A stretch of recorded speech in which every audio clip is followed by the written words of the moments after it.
गुरु के द्वारा अज्ञान अंधेर का नाश होता है, अज्ञान अंधेर मिटता है।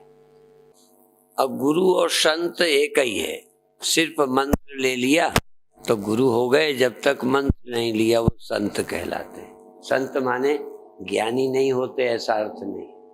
तो पहले गुरु जो हैं वह अज्ञान अंधेर का नाश कर देते हैं। पर गुरु कैसे मिलते हैं? हरि कृपा से, परमात्मा के कृपा से संत मिल जाते हैं। संत वाई गुरु। हमारी दृष्टि से बस इतना ही फर्क है, तब तक वो संत हैं, ज्ञानी हैं, जब तक आपने उन्हें गुरु नहीं स्वीकार किया। वही संत गुरु हो जाते हैं और गुरु ही पहले तुम्हारे संत होते हैं। हम कई के लिए संत हैं, गुरु नहीं है। ठीक है ना? बहुतेरों के लिए हम क्या हैं? संत हैं, उनके गुरु थोड़ी हैं। तो जो संत है वो गुरु नहीं है ना? हैं, पर तुम्हारे गुरु नहीं है। तो जब संत मिल जाते हैं तो वो गुरु का काम करते हैं, तो फिर हृदय में प्रकाश हो जाता है, हृदय खिल जाता है, धन्य हो जाता है। पर वो मिलते परमात्मा की कृपा से। एक ही नेचर है आदमी की, दो ही नेचर हैं। एक ये कि सदा लगता है मेरी मेहनत से ये हुआ है, एक को लगता है कृपा से हुआ है। बाकी 100% तो ऐसा ही है। आपने बिजनेस किया, मेहनत की, धन मिला। अब ये आपकी बुद्धि पर निर्भर है कि आपको मेहनत में भी कृपा दिखाई देती है या कृपा में भी आपको अपनी मेहनत दिखाई देती है। बस हम साधु बने, छिप के आए, इसमें हमें अपनी बुद्धि, अपना पुरुषार्थ नजर आता है। कभी कभी बताते भी हैं और कभी सोचते हैं कि ये अकल कैसे आ गई, छिपने का कैसे मन बन गया, कैसे यहाँ आ गए। तो इसको कृपा माने कि अपनी मेहनत माने, बस दो ही तरह की खोपड़ी है। एक हर जगह मैंने किया और एक को हर जगह लगता है कि जरूर उसका पीछे हाथ था, मेरी अकल अकेली, मेरी मेहनत अकेली सफल नहीं है। बस हालत एक ही है। 100% आपने मेहनत की है, बिल्कुल की है, धंधा किया है, सुनने आए हो, हम बोलते हैं, हम साधु बने हैं, 100% तर्क एक जैसे है। सिर्फ ये कैसे किसी को लगता है कि ये कृपा से हुआ है या मेरी मेहनत से हुआ है, या मेहनत सिर्फ दिखाई पड़ती है, अब पीछे 100% कृपा ही कृपा है। क्योंकि हरि कृपा से संत मिले और आपको संत लगे, आपको प्रिय लगे। क्यों लगे? भूख लगी, हमें लगता है हमने मेहनत की, रोटी बनाई, किसी को कृपा नजर नहीं आती, किसी को लगता है भूख क्यों लगी। भूख तो लगा ही नहीं, लग गई। ये साधु बनने की इच्छा क्यों हो गई? इसमें मेरी क्या मेहनत है? आपको संत लगते हैं, इसमें आपकी क्या मेहनत है? कई बार इसको भी हम अपनी अच्छाई मानते हैं कि हमको संत अच्छे लगते हैं, हम अच्छे हैं, इसको नहीं अच्छे, ये बुरा है। ये नहीं लगता कि भगवान की कृपा है। तो एक तो भगवान की कृपा लगे। तो यहां आप आए हैं, इसमें भी आपकी मेहनत है या कृपा है? बस उत्तर दो हैं। बस आना तो हुआ, सब कोई देखेगा। आए हो, आपके मन में भी आया तभी आए हो, आपका दिल अच्छा है, ये सब स्वीकार है। फिर भी ये दो फैसले हैं, तुम अपनी मर्जी से आए हो कि वो ले आया। और इसमें बनावटी नहीं। दिल यदि कह दे कि वो ले आया तो आप भक्त हो गए। और ये हर जगह लगा लेना, साधु बनने में, सत्संग में, पाठ पूजा में, बिजनेस में, शादी में, लड़का होने में, अच्छा बुरा होने में, सब जगह दो ही उत्तर हैं। इसमें आपका हाथ है या आपके हाथ भी किसी के हाथ में है। हाथ भी किसी के हाथ में होते। जैसे पेन से लिखते हैं। अब पेन को चूंकि अलग जरा भी अकल नहीं है, यदि थोड़ी उसकी होती तो अब हम लिख रहे या पेन लिख रहा, दो उत्तर आते। निश्चित है कि पेन भी थोड़ा अपना अकल लगा रहा है, पर किसके हाथ में? ऐसे ही हमारा मन तन सब किसी के हाथ में। मनुष्य के हाथ में कुछ नहीं है, मनुष्य ही उसके हाथ में। एक गहरी बात यदि दिमाग में आ जाए तो उसी क्षण शांति शुरू हो जाती है। ये बात संत से समझ आती है और संत भगवान की कृपा से मिलते हैं। इसलिए ये विषय उठाया कि संत मिलें तब भी आपको भगवान की कृपा लगनी चाहिए। लगना निर्भर है। दूसरी बात, कल एक चर्चा शुरू की थी कि धन को कभी धनी नहीं लगता, बुद्धि में लगता है धनी है। बुद्धि चाहे वो स्वप्न की हो चाहे जागृत की हो, बुद्धि में आता है कि ये हुआ ये हुआ ये हुआ, पर वो बुद्धि का अनुभव जो स्वप्न का था वो जागृत में बदल गया, एकदम समझ बदल गई। ऐसे ही संतों की वाणी सुनकर जब हम बुद्धि काम करती है तो सब कुछ बदल जाता, सब बदल जाता। जब तक संत की दी बुद्धि न मिले, गुरुमत न मिले, संत मत न मिले, संत की मत, गुरु की मत, गुरु की समझ, अब गुरु की मत मिल गई तो जैसी जिसकी मति वैसे ही उसकी गति। स्वप्न में स्वप्न की मति थी, वही हमारी गति हुई। सुखी हो गए, दुखी हो गए, मर गए, लुट गए, पिट गए, लाभ हो गया। क्या हुआ? जैसी मति थी तैसे ही हो गया। जागे अब भी मत ही है, मति अब भी है।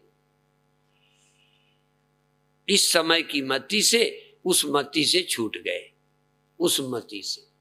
ऐसे इस समय जो मति है इस मति से भी छूट सकते हैं यदि गुरु मत, संत मति मिल जाए, शास्त्र की समझ मिल जाए तो इस मति से भी छुटकारा हो जाए।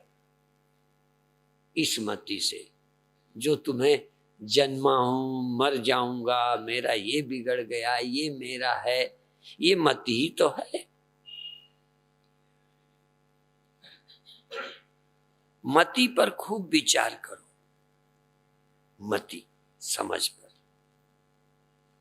तुम्हारा कोई है, ये मति ही तो है। एक व्यक्ति मरा, हमारा मरा कि तुम्हारा मरा कि उनका मरा, व्यक्ति तो एक मरा। अब मेरा है कि उनका है, और फिर उनका भी है पर वो भी मेरे रिश्तेदार हैं इसलिए थोड़ा शामिल हूं, और ये उनका है जिनसे हमारी लड़ाई है, उनका है। एक के मरे में सुख दुख भिन्न हो रहे हैं। मेरा है तो ज्यादा है, उनका है तो भी थोड़ा है, और कहीं विरोधी का है। मरना एक जैसा है, समझ एक जैसी। उसके लिए मेरी समझ है कि उनका है, एक की समझ है कि मेरा है। अब ये समझ हमको दुखी दुखी करती है।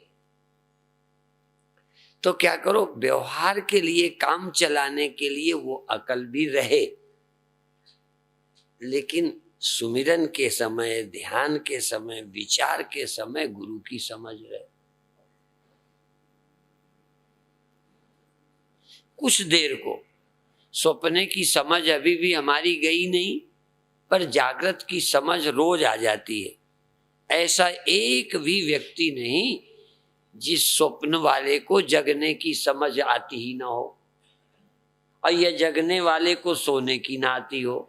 दोनों आती है, दोनों आती जाती है। अभी संसार के मामले में, जागृत जगत के मामले में एक ही समझ है। सोए तो होते हैं या फिर समझ नहीं बदलती। सो जाते हैं, जागते हैं, फिर वही समझ, ये मेरा है, ये मैं हूं। यदि ये समझ भी कुछ देर को भी चली जाए, ये थोड़ी देर का बड़ा महत्व है। थोड़ी देर को जगते हो, थोड़ी देर स्वप्न देखते हो। अब तुम तुलना कर सकते हो कि तुम्हारी स्वप्न वाली समझ ज्यादा सच्ची है ये जागृत वाली। और जागृत के समय जब सोचते हैं तो ये समझ सच्ची है। अभी भी तुम स्वप्नों को सोचते हो इस समझ से कि वो झूठी होती है। स्वप्न की समझ झूठी होती है, ये कब बता रहे हो? जागृत की समझ। और ये चली जाए ना, फिर स्वप्ने में 100% वही फिर सही लगती। स्वप्न में फिर वही सही लगती, पर दोनों अपने अपने, उस समय वो सही लगती, इस समय ये सही लगती। पर एक फर्क है, जब वो सही लगती है तब इसका हमें ख्याल ही नहीं होता। ये समझ झूठी है, जागृत वाली समझ झूठी है। ये स्वप्न में समझ आता है? नहीं आता। स्वप्न में जागृत की समझ झूठी है, ये समझ नहीं आता। जागृत में ये समझ आता है कि वो समझ झूठी है। तो जागृत की समझ झूठी है, यदि स्वप्न में समझ आ जाता तो इतने में ही हम ज्ञानी हो जाते। शुंभ निशुंभ न्याय, शुंभ ने निशुंभ को मार दिया, निशुंभ ने शुंभ को मार दिया। जागृत ने स्वप्नों को झूठा कर दिया और स्वप्नों ने नहीं कर पाया। यही तो चक्कर है, स्वप्नों ने जागृत को झूठा नहीं कर पाया। स्वप्नों ने, हाँ, स्वप्नों को जागृत ने तो झूठा कर दिया। स्वप्न इतना बलवान नहीं है कि उस समय कहता जागृत झूठा है। स्वप्न सच्चा, जागृत झूठा, फिर दोनों बराबर हो जाते। पर अभी कमी है। स्वप्नावस्था में जगत का मिथ्यात्व तो नहीं समझ पाते। अच्छा था कि स्वप्न सही लगते, कम से कम उस समय ये तो देखते कि जो अभी तक देख रहे थे जागृत, वो झूठा नहीं समझ। तो अब तीसरी और समझ चाहिए, जो स्वप्न को भी झूठा करे और जागृत की समझ को भी झूठा कर दे। बस इस समझ का नाम है महाजागृत। ये जागृत है ना, स्वप्न भी जागृत था, पर उसकी तुलना में ये जागृत, ठीक है। स्वप्न की समझ को जो झूठी कर देवे उसका नाम जागृत है, और जागृत की समझ को झूठी कर दे उसका नाम महाजागृत। व्यवहारिक अवस्था में जब हमारी बुद्धि आई तो प्रातिभाषिक झूठी हो गई। पारमार्थिक अवस्था में जब हमारी बुद्धि गई तो व्यवहारिक बुद्धि भी झूठी हो गई। इसलिए परमार्थ का चिंतन, परमार्थ बुद्धि ही जगत को झूठा करेगी परमार्थ में। और देखो, जैसे जागृत की बुद्धि से स्वप्न झूठे हुए, स्वप्न ने जागृत को झूठा नहीं किया, स्वप्न ने। ऐसे सुषुप्ति सारे जगत को प्रतीत नहीं होने देती, पर सुषुप्ति की बुद्धि सुषुप्ति में सोच ही नहीं थी कि स्वप्न भी झूठा, जागृत भी झूठा, सुषुप्ति सच्ची। आपको सुषुप्ति में ऐसा लगा कि स्वप्ने भी झूठे नहीं रहे, ये बात ठीक है, जगत का भान नहीं रहा, पर कोई सोया आदमी सोने में नहीं देखता कि अभी तक जो देखता था वो स्वप्न था, अभी तक जो देखता था वो माया है, अब जो मैं बचा हूं सही हूं। सोचना ही नहीं रहता, अकल ही नहीं रहती। इसलिए अकल का इलाज अकल का खत्म होना नहीं है। अकल को ठीक करने के लिए अकल का खत्म होना नहीं, क्योंकि अकल खत्म होगी तो अकल बाधित नहीं होगी, अकल से ही अकल बाधित होगी। स्वप्न की अकल जागृत से बाधित हुई, ऐसे ही ब्रह्म बुद्धि की अकल से, बुद्धि से ये सभी अवस्थाएं बाधित होंगी। अबाधित तत्व का बोध, अबाधित तीनों प्रतीतियां हैं, सुषुप्ति स्वप्न जागृत, इनका चैतन्य साक्षी मैं सत्य हूं, मैं सत्य हूं। तो त्वम पद का शोधन, मैं का विचार, मैं के दो हिस्से हैं। कल कहा था मैं की ममता छोड़कर, क्योंकि मैं बैठा हूं लगता है, सहज लगता है, वो उतनी गलती नहीं। स्वप्न दिखता है, इसमें क्या है, दिखता है। ऐसे ही जागृत में मैं ये हूं ऐसा लगता है, और मैं जगता हूं तब लगता है। उसमें भी क्या, नींद खुली देह मिल जाता है, कोई अलग से कोशिश नहीं, सो जाती है देह का भान भूल जाता है। इसमें कोई अकल की बात नहीं है। अकल की बात ये है कि ये जो लगता है ये सच है कि नहीं, फिर सच क्या है। इसलिए सतनाम जपो, क्या झूठ नाम, क्या जपो, सतनाम जपो। अच्छा, इसका नाम माला है, ठीक है ना। अच्छा, माला नाम सच क्यों नहीं है, क्योंकि अभी अभी गई। फूल सच है, धागा सच है, माला नहीं। तो जितने नाम अभी जपते हो, झूठा नाम क्यों बोलते हैं, क्योंकि जो वस्तु झूठी उसका नाम झूठा। जिसको आप घड़ा कहते हो तो घड़ा नाम झूठा क्यों है, क्योंकि घड़ा ही झूठा है, तो घड़े का नाम झूठा है। यदि वस्तु सच्ची होगी तो उसका नाम सच्चा होगा। तुलना में घड़ा नाम झूठा, मिट्टी नाम सच्चा।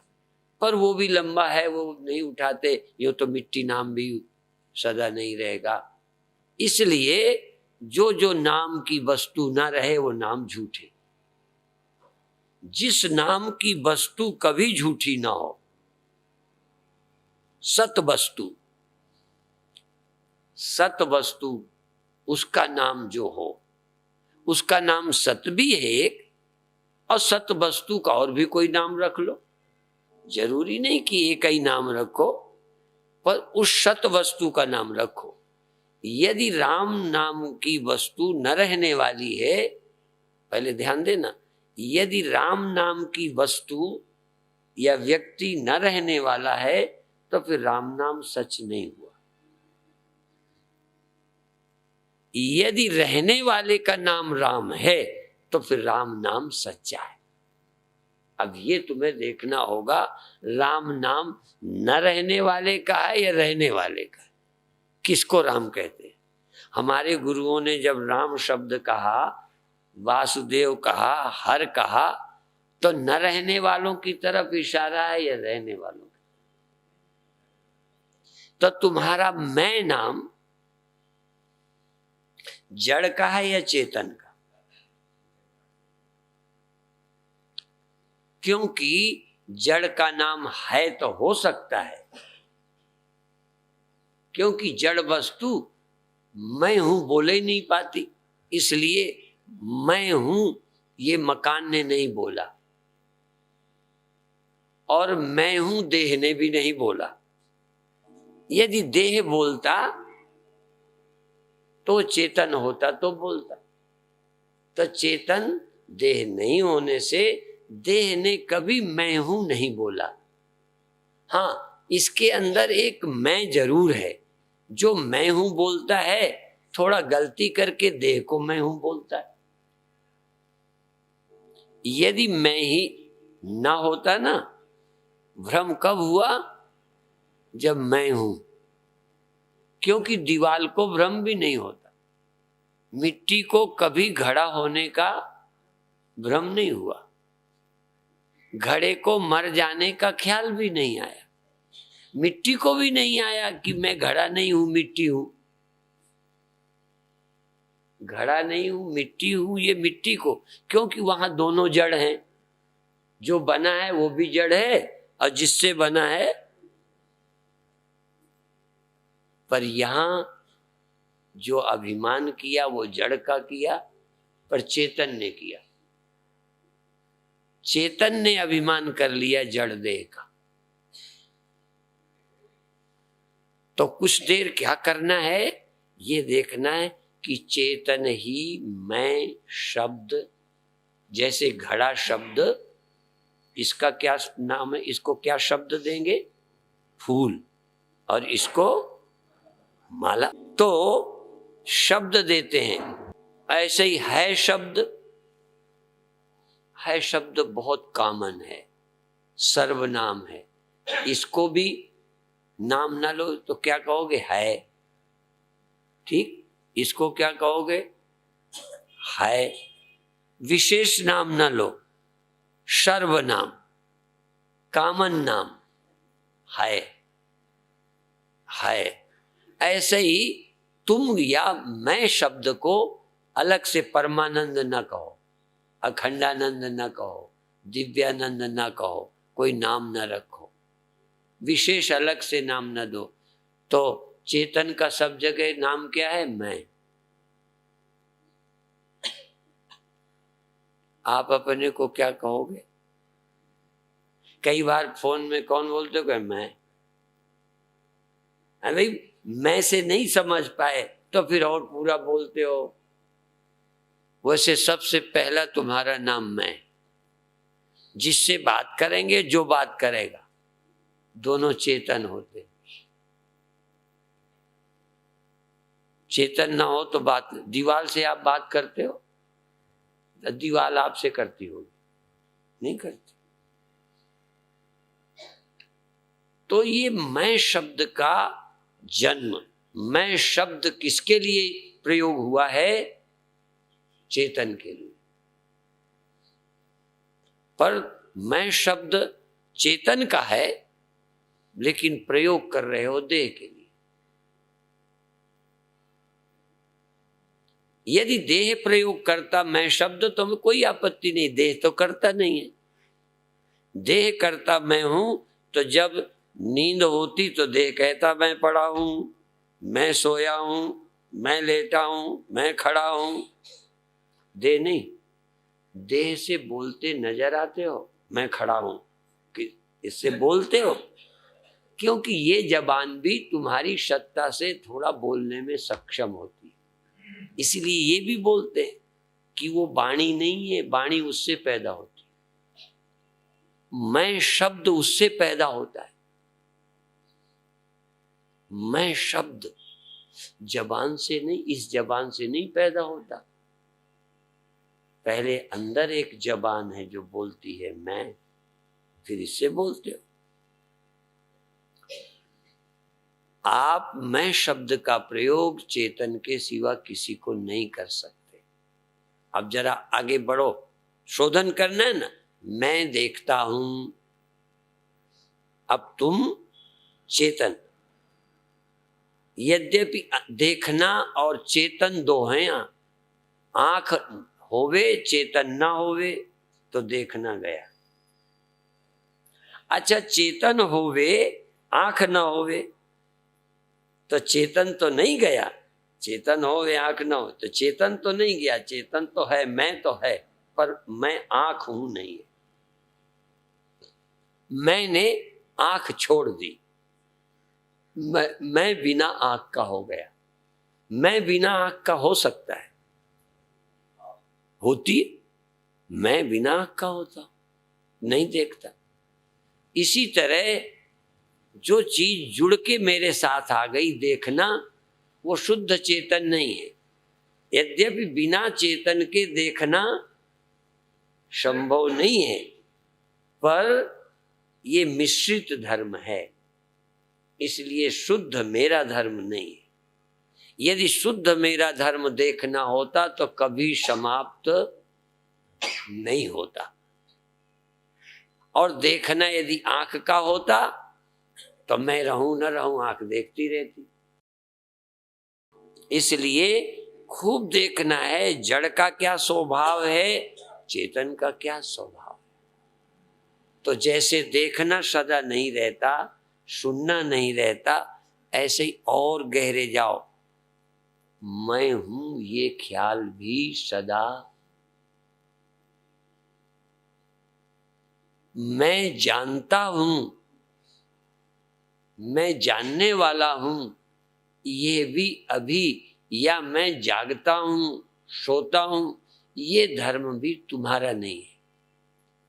जैसे देखना तुम्हारा नहीं है, सुनना तुम्हारा नहीं है, पर तुम्हारे बिना भी देखना नहीं है। तुम्हारे बिना नहीं है, पर तुम्हारा धर्म नहीं है।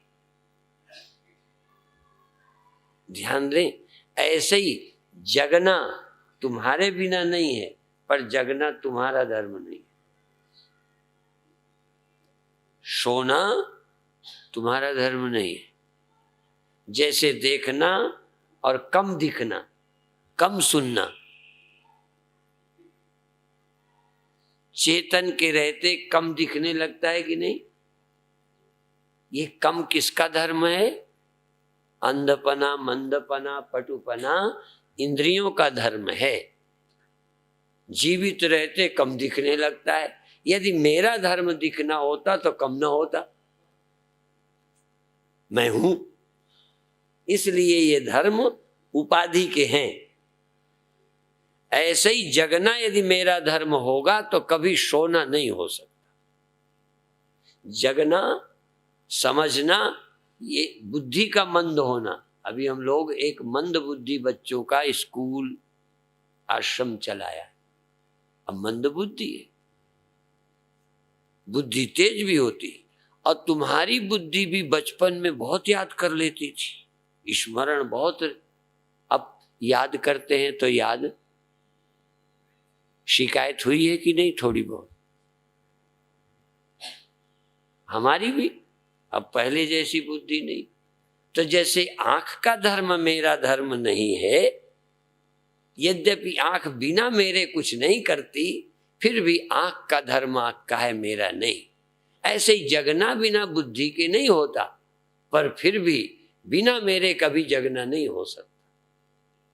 तो जगना धर्म बुद्धि का है, आधा जगना भी बुद्धि का है, अब पूरा सोना भी बुद्धि का है। जैसे बिल्कुल ना दिखना आंख का धर्म, कम दिखना और ठीक दिखना आंख का धर्म है। ऐसे ही बुद्धि का बिल्कुल सो जाना, सपने में आधा जगना और जागृत में पूरा जगना, ये भी बुद्धि का धर्म है। आपको अपना लगता है, आपको अपना लगता है, जबकि ये प्रकृति के दिए हुए धर्म हैं, शुद्ध तुम में नहीं है। इसलिए यदि हम अपने में से ये वाच्य अंश जिसमें मैंपन हमने मान रखा है, उस झूठे मैंपन का त्याग कर दो तो त्वम पद का शोधन हो गया। त्वम पद का। अब तत्पद का थोड़ा विचार करते हैं। वर्कले का कल्पनावाद और वेदांत का सृष्टिवाद बहुत फर्क है। स्वप्न में जो तुम दुनिया देखते हो, लोग कहते हैं वो कल्पना है। कल्पना नहीं है, कल्पना निराधार होती है। यदि हम यहाँ कोई आदमी देखें शून्य में, जैसे घड़ा आप बिना मिट्टी के देखें, जहां मिट्टी ना हो वहां देखें, तो आपकी कल्पना हो गई। आप मिट्टी के सहारे घड़ा देखते हैं, इसलिए केवल कल्पना नहीं है, यह जगत ब्रह्म के आश्रित है। इसलिए ब्रह्म का चिंतन जरूरी माना है। मैं हूं, मैंने अपनी कल्पना से जगत खड़ा कर लिया, ऐसा नहीं है। मैंने ब्रह्म में जगत देखा है, ब्रह्म नहीं देख पाया। जैसे मैंने सर्प की केवल कल्पना नहीं की है, आधार में की। मैं सर्प शून्य में नहीं बनाता, किसमें देखते हो? रस्सी में। सर्प कल्पना है पर उसका आधार, ऐसे ही जगत बिना ब्रह्म के अस्तित्व के जगत हम नहीं देखते। इसलिए जहां देखते हैं वहां भी सत्य है और जहां से देखते हैं वहां भी सत्य है। इसलिए आत्मा और ब्रह्म का विचार। कई लोग कहते हैं ब्रह्म की आत्मा को जान लिया। वेदांती तुरंत कहेंगे आत्मा ज्ञान से कुछ नहीं होगा, ब्रह्म ज्ञान भी चाहिए। यह यदि कल्पित है तो इसका आधार कौन है? इसका आधार ये आत्मा नहीं। इसको स्वप्न से समझे, बहुत सरल है। स्वप्न में तुमने सांप देखा तो आप कहेंगे सांप कल्पना है। नहीं, कल्पना तो तुम भी हो आदमी। स्वप्न के आदमी तुम आदमी हो। क्यों आप आदमी हो? क्योंकि आपके मन में सांप का ही संस्कार नहीं है, आपके मन में आपके आदमी होने का भी संस्कार है। ये आपके एक अंतःकरण में सांप भी रहता है और आदमी भी रहता है। इसी अंतःकरण में तुम रहते हो। तुम माने तुम्हारा देह, तुम्हारी पत्नी का, तुम्हारी बेटी का, तुम्हारी बकरी का, तुम्हारे कुत्ते का, सब तुम्हारे मन में संस्कार रूप में है। जितनी कल्पना तुम्हारा देह है उतना ही सांप है। पर क्या तुम सोचते हो मैं तो सही था, सांप कल्पना था? ये चिंतन सही नहीं है। मैं सच्चा था, सांप झूठा था ना, तुम भी झूठे थे। तुम जो मनुष्य हो जिसको सांप काटता, वो उतना ही झूठा है जितना सांप। और तुम्हारे मन में इस देह का संस्कार है कि मैं हूं, इसका संस्कार है कि मेरा पिता है, इसका संस्कार कि ये मेरी माँ है, इसका संस्कार कि ये कुत्ता है, इसका संस्कार कि ये बकरी है, ये संस्कार कि ये सांप है। और ये भी संस्कार है कि सांप के काटने से मरते हैं। उस मन में सांप भी और मनुष्य भी, सारा संसार नहीं, तुम्हारा शरीर भी उसी मन में है। और स्वप्न में सब कल्पना है कि तुम्हारे देह को छोड़कर सब कल्पना। जरा ध्यान दे, तुम्हारा देह छोड़कर बाकी सब कल्पना है कि तुम्हारा देह भी कल्पना है? और यदि तुम्हारा देह कल्पना है तो उसके आधार चेतन होना जरूरी है। ऐसे ही सांप भी उसी चेतन के सहारे है। जिस चेतन के सहारे तुम्हारा देह है, उसी चेतन के सहारे सांप रहता है। इसलिए सर्वाधिष्ठान का चिंतन एक देह के आधार का नहीं, सारे स्वप्नों का आधार एक ही मन है। और एक ही मन में सारे बराबर झूठे हैं। तो जब जगत मिथ्या सोचते हो तो मानते हो कल्पना है। नहीं, तुम्हारे तुम सहित संपूर्ण जगत मिथ्या है। और मिथ्या कहीं भी बिना आधार का नहीं होता, इसलिए सर्वाधार एक ही है, इसका भी उसका भी। सारे जगत का आधार अधिष्ठान एक है, इसलिए आत्मा ब्रह्म और ब्रह्मात्मा तत्वमसि, तत् त्वमसि, त्वम तत् असि। तुम वह हो, वह ही तुम है। अर्थात अधिष्ठान दो नहीं है, सांप का आश्रय और तुम्हारे देह का आश्रय, स्वप्न के दोनों देहों का, एक शत्रु एक तुम्हारा मित्र, एक तुम्हारा दोस्त एक सांप, दोनों किस में रहते हैं? एक ही आधार में रहते हैं। वह आधार मेरा है उसका नहीं है, या उसका आधार अलग है इसका आधार अलग है, यही मिथ्या है। सर्वाधार सर्वाधिष्ठान। मेरे गुरुदेव बोलते थे ओम जगदाधार सर्वाधिष्ठान धात्रे नमः। जो सत्य वस्तु है मेरे में ज्यादा है, वो आत्मा मनुष्य में है, सांप में नहीं। स्वप्न वाले का पहले सोचो, चेतन सांप में नहीं है, मैं में है। या जिस चेतन में मैं नाम का देह रहता है, उसी चेतन में मेरे मित्र का देह रहता है, उसी चेतन में मेरे शत्रु का देह रहता है। सर्व का आधार एक है। चूंकि सबका आधार एक है, इसलिए यहां का आधार और वहां का आधार एक है। इसलिए तत् त्वम असि, वह जो है जगत का अधिष्ठान, वो तुम हो। जो तुम हो यही तुम जगत का अधिष्ठान है। जगत के अधिष्ठान दो नहीं हो सकते। जैसे जगत पिता, इनके पिता दूसरे, उनके पिता दूसरे हो सकते, पर जगत पिता यदि कोई होगा तो दो नहीं हो सकते, क्योंकि सारे जगत का एक पिता हो गया तो दूसरा जगत कौन है जिसके लिए और जगत पिता और आ जाए। और जगत, जब सारे जगत का पिता एक है तब मेरा पिता और है। जगत का पिता तो है मेरा पिता, अब मेरा पिता और जगत का पिता, यदि जगत पिता है तो फिर जो मेरा पिता होगा वही जगत का होगा। तो जो इस अंतःकरण का अधिष्ठान है वही सबका अधिष्ठान है। जितना झूठ यहां है उतना ही सब जगह है। ये भी नहीं कि सब मिथ्या में सत्य।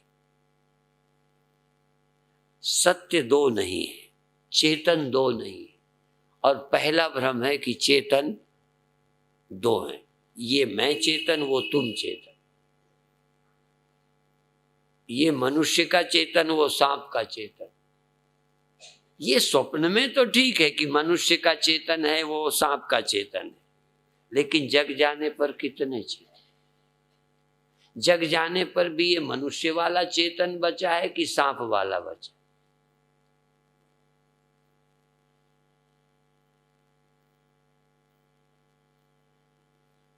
ये जो सोचने का नजरिया है ये मन बुद्धि का, अब सारे मन बुद्धि जैसे एक अंतःकरण में जागृत के सब संस्कार हैं, इसलिए बेटी से तुम अलग व्यवहार करते हो, पत्नी से अलग करते हो, गाय भैंस कुत्ते से अलग करते हो, क्योंकि वो संस्कार तुम्हारे मन में पड़े हुए।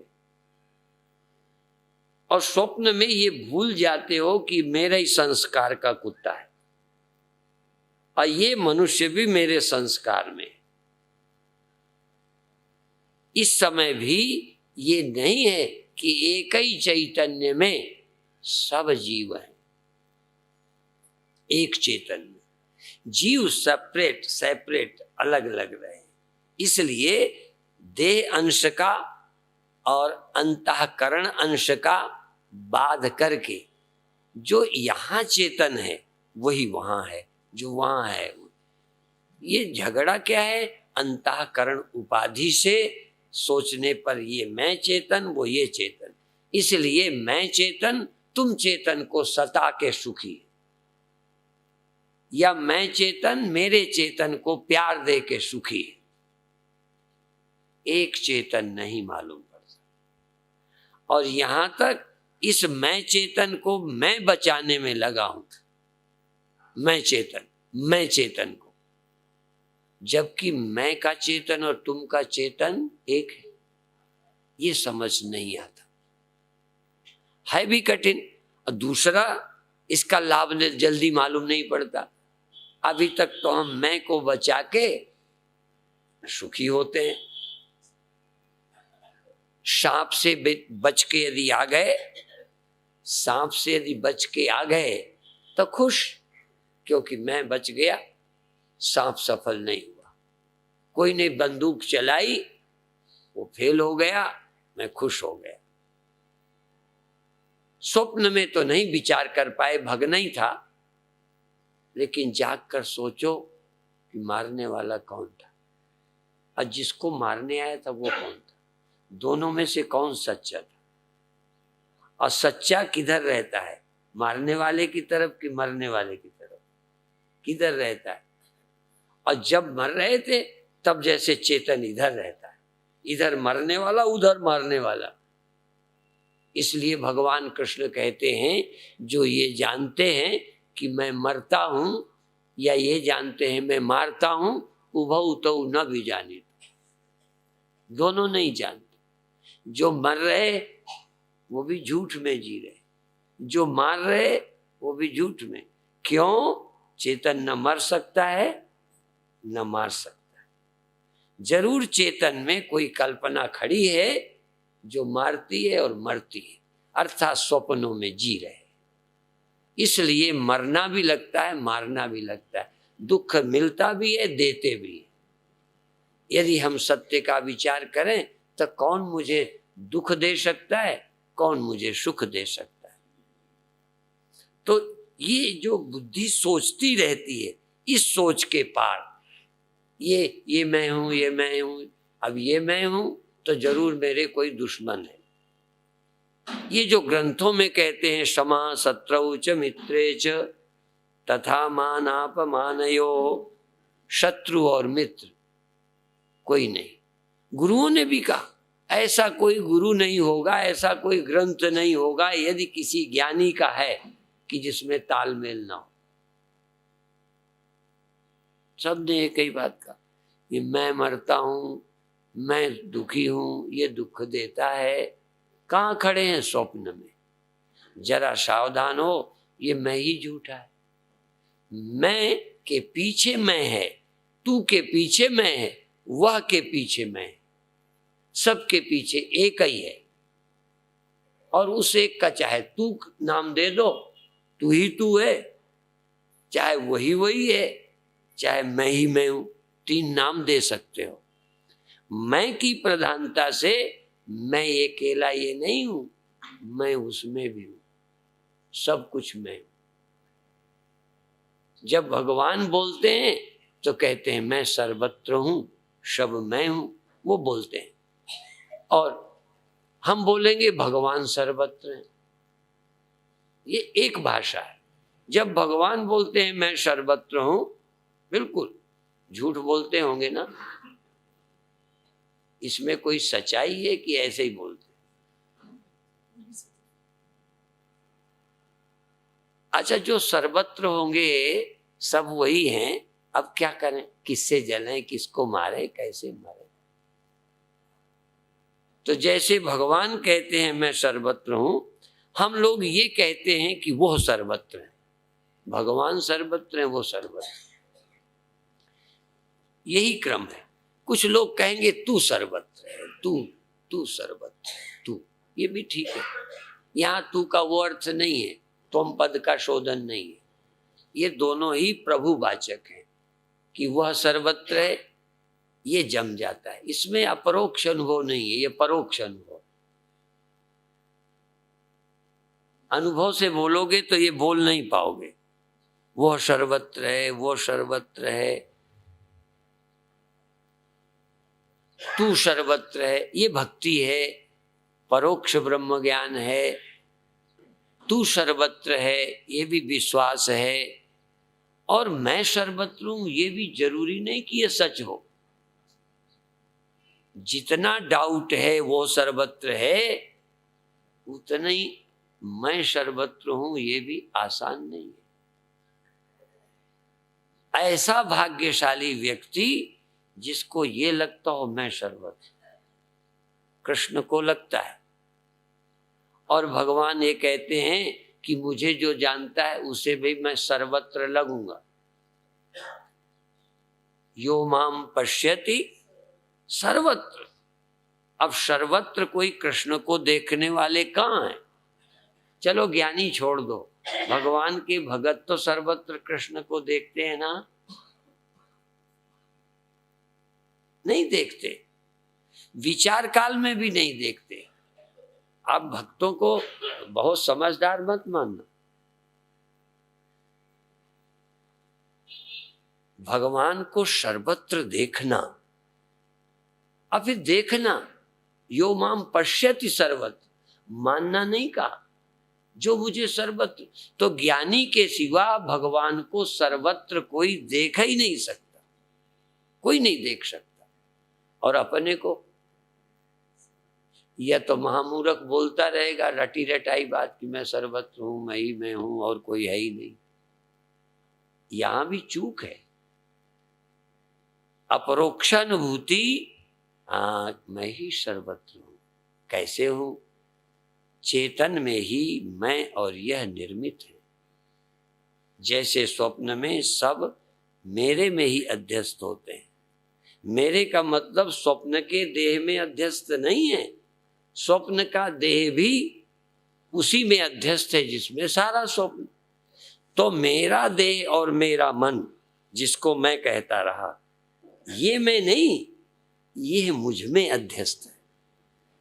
ये देह मन मुझ में अध्यस्त हैं और इसी मुझ में सारी दुनिया अध्यस्त है। मैं सर्वाधिष्ठान। मैं व्यक्ति होता तो मेरे में अध्यस्त नहीं होता, फिर तो मैं ही अध्यस्त हूं। मैं भी अध्यस्त हूं, तू भी अध्यस्त है, वो भी अध्यस्त है। जो दिखाई देता है सब अध्यस्त है। एक अधिष्ठान है, एक अधिष्ठान, पहले ये पक्का, एक अधिष्ठान है जिसमें वो भी, तुम भी, मैं भी सब अध्यस्त हैं। एक अधिष्ठान है। तो वो कौन है? कई लोग अंत तक यही कहेंगे वही है, वही है, वही है सर्वाधिष्ठान। मैं कभी नहीं कहूंगा। दूसरे वो लोग हैं कि तू ही सर्वाधिष्ठान है, तू ही सर्वाधिष्ठान है, मैं नहीं कहेंगे। और कुछ लोग कहेंगे मैं ही अधिष्ठान। कृष्ण कह रहे हैं मैं ही सर्वाधिष्ठान, मुझ में संसार है। और चलो ये तो कृष्ण भगवान है इसलिए कहते हैं, अष्टावक्र तो भगवान नहीं। जरा, और वो हिंदुओं का तो ग्रंथ नहीं है अष्टावक्र गीता, केवल वही गीता है ना कृष्ण वाली। तो अष्टावक्र कहते हैं कि मई अनंत महाम बोधौ जगत बीची स्वभावता। ये जगत रूपी, देह रूपी नहीं, संपूर्ण जगत रूपी लहरें मुझ में बनती मिटती रहती हैं और मुझ सागर का कुछ भी नहीं बनता भी। ये चिंतन अष्टावक्र का है। तो ज्ञानी के चिंतन में और कृष्ण की गीता में कोई फर्क नहीं।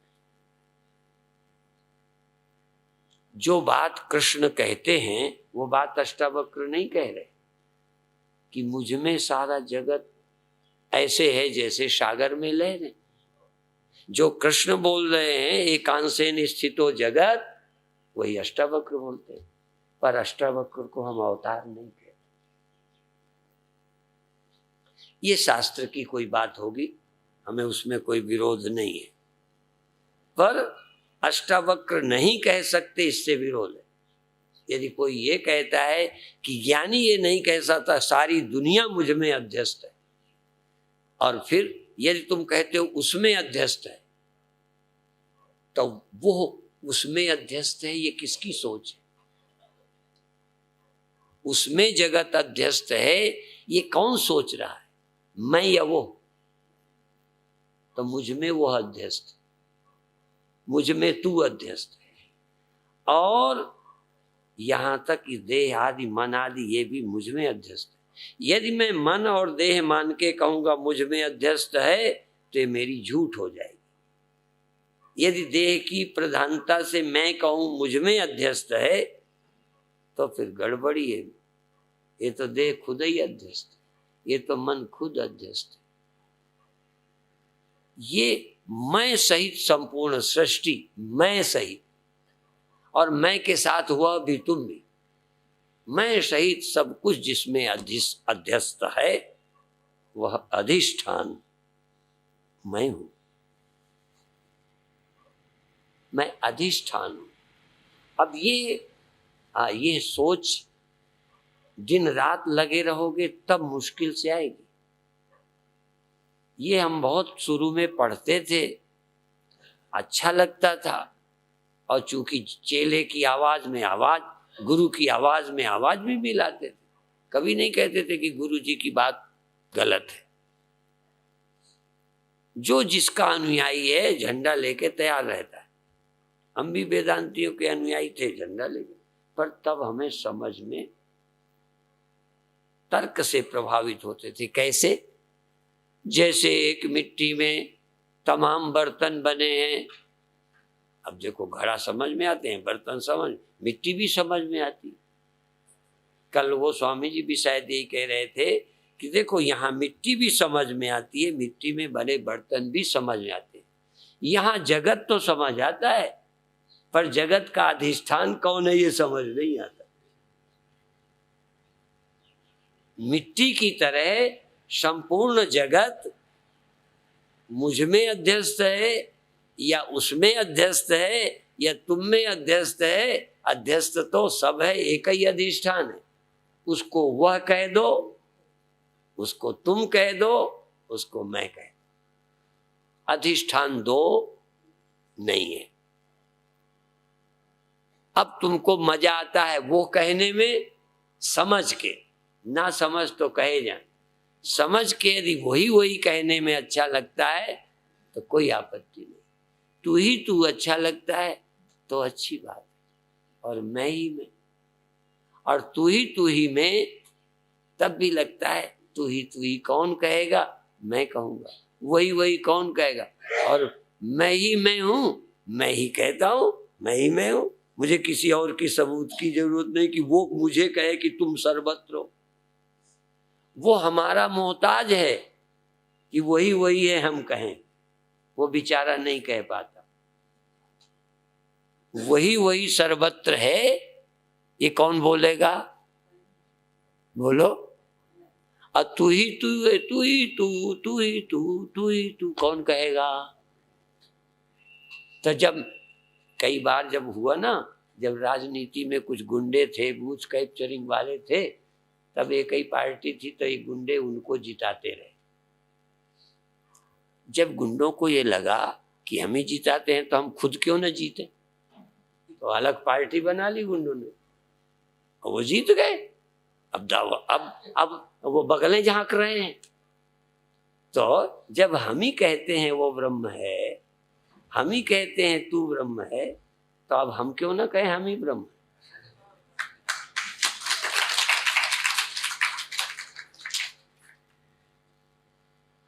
इतने दिन एजेंटी करते रहे कि वही है, तू है, तब मुझे भी मौका मिला कि मैं हूं। पर आसान कोई नहीं है। मैं ही मैं। जो दिखता है वो अध्यस्त, जो देखता है वो भी अध्यस्त।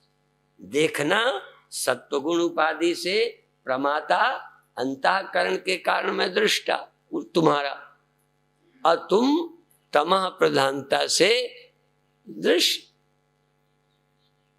तो दृश्य और दृष्टा दो ही ब्रह्म है। दृश्य और दृष्टा कल्पित, दृश्य दृष्टा का अधिष्ठान एक ही है। तो तुम उधर हो कि इधर हो? दृश्य में तुम तो नहीं हो ना, बोलो। तुम्हें लगता है मैं यहां दृष्टा, दृश्य वहां रहता है। नहीं, जो चेतन दृष्टा में रहता है वही चेतन दृश्य का भी अधिष्ठान है। अंतःकरण अवच्छिन्न चेतन और विषय अवच्छिन्न चेतन एक ही है। जैसे सांप का अवच्छिन्न चेतन और व्यक्ति का अवच्छिन्न चेतन एक है। इसलिए अहम और इदम, दृष्टा और दृश्य, ये माया से दो लगते हैं, अविद्या से दो लगते हैं। विचार करोगे तो अहम और इदम दोनों अध्यस्त है। अहंकार और ये चेतन अहंकार से मिलकर दृष्टा और दृश्य से मिलकर पदार्थ लगता है।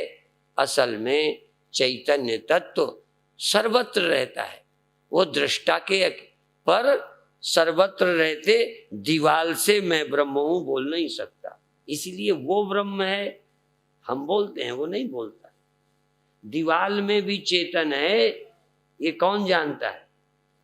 हाँ, सुषुप्ति में भी चेतन है।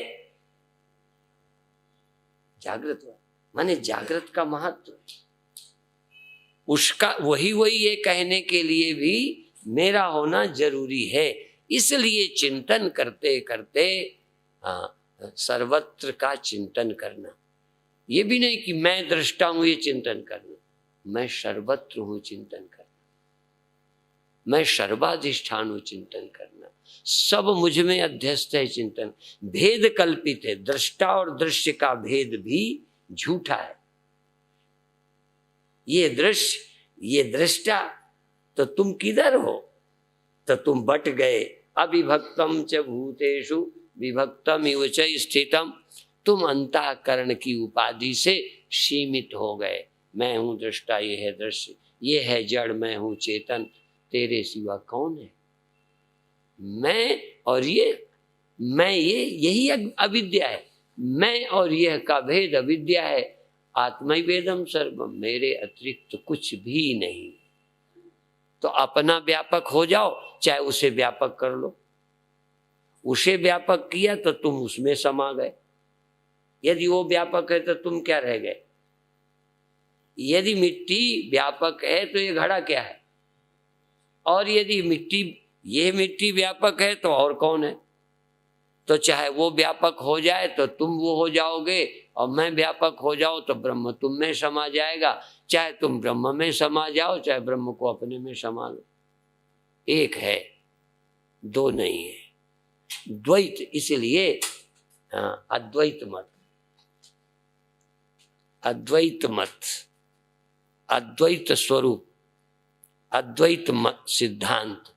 तो अपना क्या सिद्धांत है? अद्वैत। मैं तुम द्वैत नहीं, मैं वह द्वैत नहीं। ये तो द्वैत सिद्धांत है कि मैं हूं वो अलग है, ये द्वैत है। मैं और वह, अहम ब्रह्मास्मि तत्त्वमसि तत्त्वमसि, वह तुम हो। तुम और वो दो नहीं हो। यहां और वहां की दूरी माया मात्र है। देशगत कालगत वस्तुगत भेद, मेरी शकल तुम्हारी शकल का भेद, ये माया मात्र है। माया मात्रम इदम द्वैतम, माया मात्रम इदम द्वैतम, अद्वैतम परमार्थता। परमार्थता अद्वैत है। जरा उपाधि का, माया का त्याग करो तो तुम्हारे और उधम, सुषुप्ति और जागृत में चेतन एक।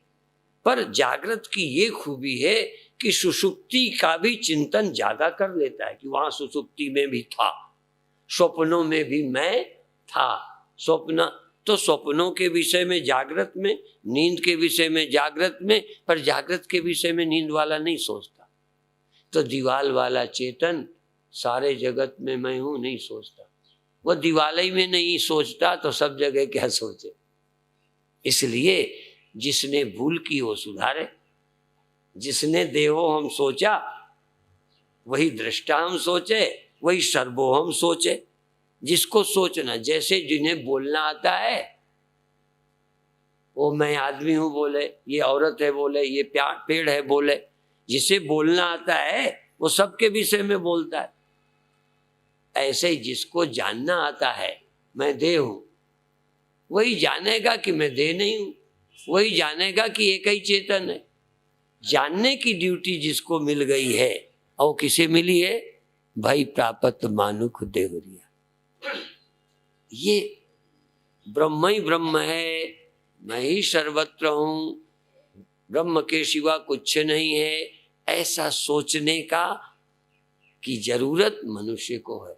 ऐसा सोचने में सहयोग देने का काम किसी ज्ञानी गुरु का है।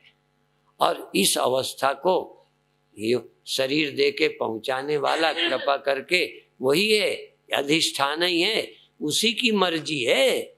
नहीं, ये खड़ा भी करता है, जैसे छोटे बच्चे अपने आप खेलते हैं और अपने आप मिटा देते। कभी खेले हो कि नहीं?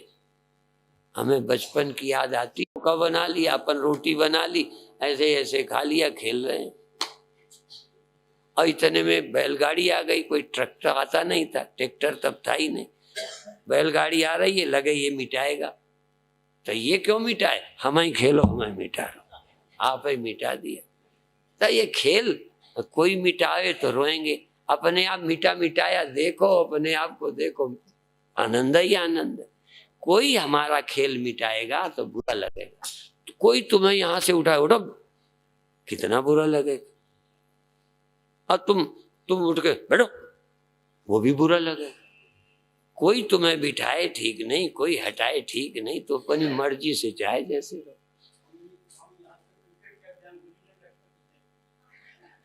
हाँ, बात है वो हम लोग तो खेल तो बहुत हैं, बड़े खेल खेले। एक डंडा अपना बीच में डाल लिया, अपने को घोड़ा बना, अपने आप हाँक लिया, अपने आप आनंद तो लेना। तो फिर ये भी अपने आप ही सब बन गए हो खेलने के लिए। खेलने के लिए अपने आप सब हो, और खेल मिटाना है तो तुम्हारे सिवा कुछ है ही नहीं। बाकी चर्चा फिर करेंगे। ओम शांति शांति।